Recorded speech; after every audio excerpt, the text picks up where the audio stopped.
Hey Summoners, and welcome to our deep dive into the new Summoners War 8.5.2 update. Yeah, it's a big one. Oh yeah, definitely a lot to unpack here. So whether you're hardcore or, just like to sort of keep up with what's going on, this will be the deep dive for you. I think they really focused on runes and artifacts in this one. Yeah, that seems to be the theme, huh? Mm-hmm. So much to talk about there. But before we even get to runes and artifacts, let's talk about this new wound artifact score system. What is that all about?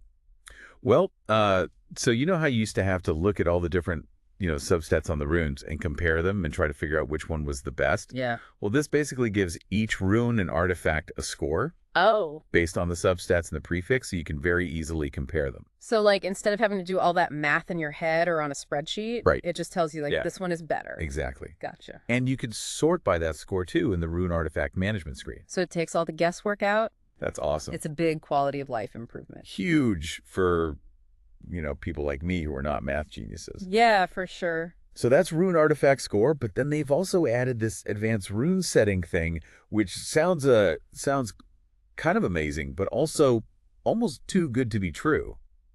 Yeah, so basically you can tell the game, I want, a violent set for my Leshen with crit rate on slot 4 and, at least 15% crit damage. Wow. And it'll like find those runes. Yeah, it'll find runes in your inventory that will fit that.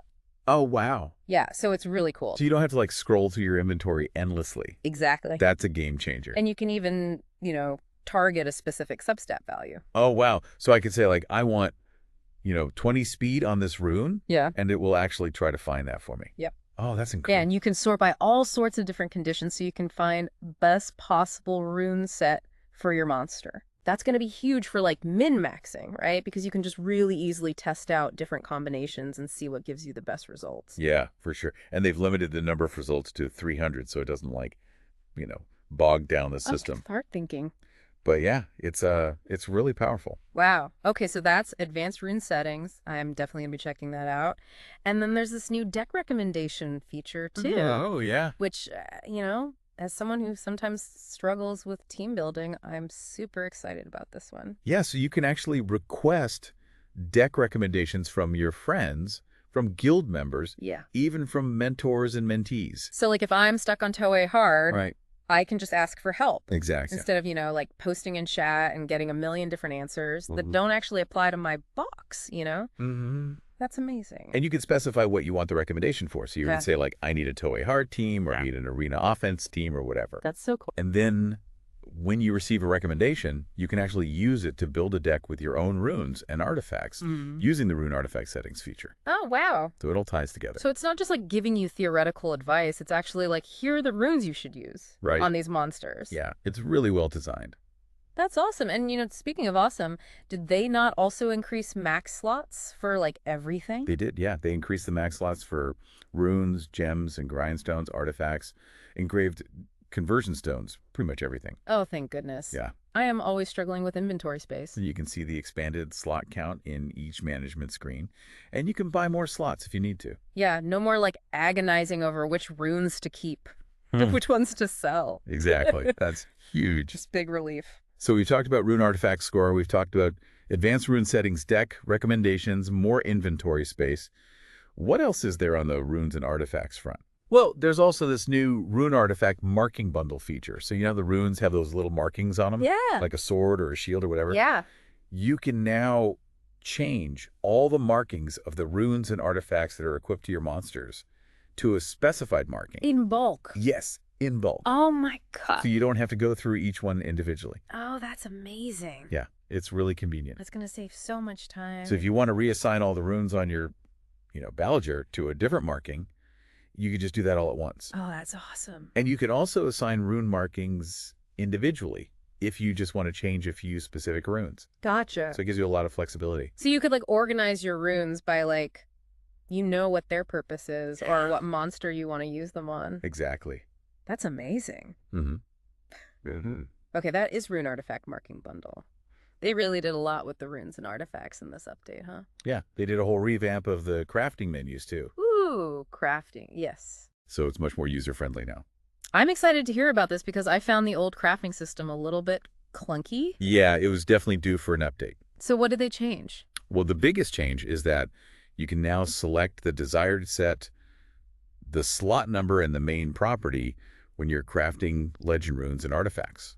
What? Yeah. So like no more RNG? But there's still some RNG involved, Yeah. but you have a lot more control over the outcome. You're telling me I can craft a legend rune and choose what what slot it is and what the main stat is? Yeah, pretty much. Oh my god. Yeah, so you can finally get those, crucial late-game runes and artifacts without having to rely on pure luck. That is game-changing. Yeah, it's a really big deal. Wow. Okay, and how does it work? Like, how do you actually go about crafting these legend runes now? So they've broken down the crafting process into different steps. Okay. So you can do basic crafting first, and then you can choose the set and slot, and then you can even choose the main property.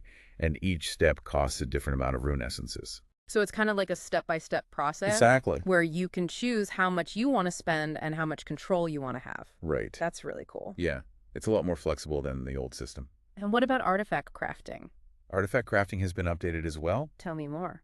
You can now craft legend artifacts with specific attributes and main properties using a new material called artifact essence. Artifact essence. Mm-hmm. What is that and where do we get it? You can obtain artifact essence randomly when you sell rare plus artifacts, Okay. and you're guaranteed to get some when you sell legend artifacts. Interesting. So now there's a reason to sell those extra legend artifacts instead of just letting them sit in my inventory. Exactly. And you can also craft artifact essence using materials from the dimension areas. Cool. So it all ties together. Yeah, I'm really liking how they've kind of streamlined everything and made it all very interconnected. Yeah, it's a really well-designed update. Okay, so lots to talk about with runes and artifacts, but there's more to this update than just that. Oh yeah, for sure. What else did they change? Well, they also revamped the battle training ground. Battle training ground, interesting. Yeah, they renamed it to mock battle. And it's not just for practice anymore. Oh, what do you mean? Well, they've added battle objectives, so you get extra rewards for completing certain objectives. Okay. Like clear the battle within a certain number of turns, or survive with all your allies alive. Oh, so it's kind of like a challenge mode now. Right. Okay. It's a good way to test your team and try out different strategies without risking anything. I like that. And is there anything else new in mock battle? You can also finally adjust monster placement on the battle preparation screen.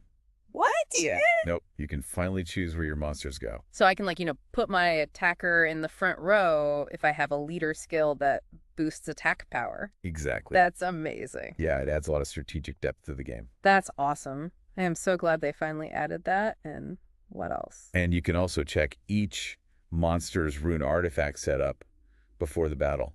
Okay, that's good to know. So you don't accidentally go into battle with a poorly equipped monster. Yeah, because I've definitely done that before, where I've rushed into a battle and then realized, oh, I forgot to equip runes on this guy. Yeah, it's a small change, but it makes a big difference. It really does. Okay, so mock battle has been completely revamped. Lots of new stuff there. What else is there? Well, they also made some changes to the dimension hole and the homunculus system. Ooh. Okay, let's dive into those next. Sounds good. Dimensional changes are always interesting. Yeah, for sure. Okay, so first up, they've increased the drop rate for high-grade ancient runes in Dimension Hole Level 5. Oh, nice. But there's a catch. Oh, there's always a catch. It only applies to 6-star ancient runes. Ah, so they really want us to go for the best of the best, huh? Yeah, no more settling for those mediocre rolls. I guess that makes sense. If they're going to make it easier to get perfect runes, then they got to make it harder to get the runes in the first place. Right, exactly. And they've also added a brand new dimension hole. Ooh, a new one. Yeah, it's called Lumel Remains, and it's specifically for the Second Awakening dungeon art booth. Nice. So more content for the hardcore farmers out there. Yep, they'll have something new to grind. For sure. And speaking of hardcore, what about rankings? Did they add anything new there? They did, actually. There's a new ranking menu that showcases the best clear records within the server for homunculus crafting. So now we can see who the true homunculus masters are. Exactly. Bragging rights are on the line. I love it. And speaking of homunculus, didn't they also change something with the default attribute types? Yeah, so before you select an attribute, the default for attack type is now water instead of fire. Okay. And for a support type, it's dark instead of light. Interesting. I wonder what the reasoning behind that is. Yeah, it's a subtle change, but it could have some interesting implications. Maybe they're trying to encourage more diversity in homunculus builds? Possibly. Or maybe they just think water and dark are cooler. Could be, haha. But either way, it's something to keep an eye on for sure. And there was also this new skill preference feature that I noticed in the homunculus menu. Oh, yeah, that's a really cool feature. What does it do? So basically, it shows you the skill preferences of other players based on real data. So like a crowdsourced guide to homunculus builds. Exactly. You can see which skills are most commonly chosen for each homunculus type. Oh, that's awesome, especially for new players who might not know which skills are the best. Right. It takes some of the guesswork out of it. But what if I don't want to follow the crowd? You don't have to. You can toggle the feature on or off. Okay, good to know, so I can still be a rebel and choose my own skills. Exactly. You have the freedom to choose. I love it. All right, so we've talked about dimension hole changes, homunculus tweaks, anything else on the content side of things before we move on? Just one more thing. They've added 3 new artifact packages in the shop. Oh, nice. More ways to spend our money. Yep. You can find them in shop suggested rune artifact. Perfect. I'll be sure to check those out, but I think that covers all the major content updates, right? Yeah, I think so. So let's move on to some of the smaller quality of life improvements and bug fixes. Sounds good. Because even though those might not be as flashy as the new features, they're still really important. Oh, yeah, for sure. They can make a big difference in the overall gameplay experience. Absolutely. All right. So what did they change? Okay, so we've talked about all the new stuff, the quality of life improvements, bug fixes. But what I'm really curious about is how all of this is actually going to change how we play the game. Yeah, I've been thinking about that a lot too. What are your thoughts? Well, one thing that I'm really excited about is the potential for hyper-specialized monster builds. Like, what do you mean? So, in the past, you'd often try to balance your runes, Yeah. get some speed, some damage, some HP, some defense. Yeah. But with the rune artifact score and the advanced rune settings, you can really laser focus on a specific goal. So instead of a jack of all trades rune build, you could have a rune build that's just Exactly. super good at one thing. Imagine a support monster whose only job is to maximize a single buff or debuff. Oh, interesting. Or an attacker who just nukes a specific target on turn 1. Yeah. With no regard for anything else. Like a glass cannon. Yeah, exactly. That's cool, and I can see how that would lead to some really interesting team compositions. Yeah, for sure. You could build a team around that one specific monster. Right. And their unique role. And the deck recommendation feature would be perfect for that. Totally. As players start experimenting with these hyper-specialized builds, they can share their findings with each other. And then suddenly everyone's trying out all these crazy new strategies. Exactly. It's going to be really exciting to see what people come up with. And with the increased max slots for everything, Right. we won't be as limited by inventory space. Exactly. You can actually experiment without having to worry about running out of room. That's awesome. It's like the game is opening up in a way. Yeah, it's becoming more accessible, but also more strategic at the same time. I love it. Yeah. It's a really good update, I think. Me too. Yeah. I'm really excited to see how it changes the meta. Yeah, me too. I think we're going to see a lot of really creative and interesting new strategies. Can't wait. So that's about it for our deep dive into the Summoner's War 8.5.2 update. Yep.